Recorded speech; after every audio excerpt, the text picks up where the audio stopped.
వసంత పంచమిని పురస్కరించుకొని మెదక్ మండలంలోని గరుడగంగలో భక్తులు పుణ్య స్నానాలు చేసి శ్రీ సరస్వతి దేవాలయంలో ప్రత్యేక పూజలు జరిగాయి. ఆలయ పూజారులు దోర్బాల రాజమౌళి శర్మ, హైటెక్ మహేష్ శర్మ, గుణశేఖర్ శర్మలు వేద మంత్రాలతో అమ్మవారికి ప్రత్యేక పూజలు చేశారు. ఈ సందర్భంగా చిన్నారులకు సామూహిక అక్షరాభ్యాసం చేయించారు. భక్తులు తరలి రావడంతో ఆలయ ప్రాంగణం భక్తులతో కిటకిటలాడింది. సాయంత్రం పేరూర్, ఎల్లాపూర్, ర్యాలమడుగు గ్రామాల నుంచి తరలివచ్చిన బండ్ల ఊరేగింపు భక్తులందరినీ ఆకట్టుకుంది. భక్తుల కోసం ప్రత్యేకంగా దుకాణాలు వెలిశాయి. భక్తులకు ఎలాంటి ఇబ్బందులు తలెత్తకుండా మెదక్ రూరల్ సీఏ రాజశేఖర్ రెడ్డి నేతృత్వంలో గట్టి పోలీస్ బందోబస్తు ఏర్పాటు చేశారు.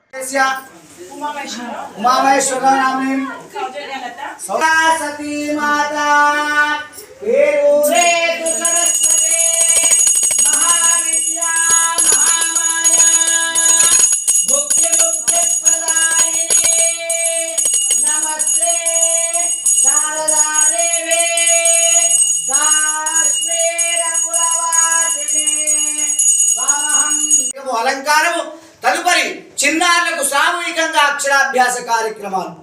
మరి 12 గంటలకు పూర్ణాహుతి శ్రీ సరస్వతి యజ్ఞము పూర్ణాహుతి జరపబడుచున్నది.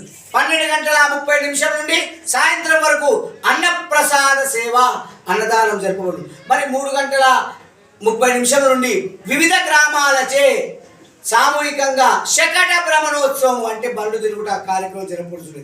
కావున ఈ దిగ్విజయ జాతరకు వచ్చినటువంటి భక్తులందరికీ, చిన్నారులందరికీ అఖండ విద్యా బుద్ధి జ్ఞానయోగ్యత ఫలసిద్ధిరస్తు.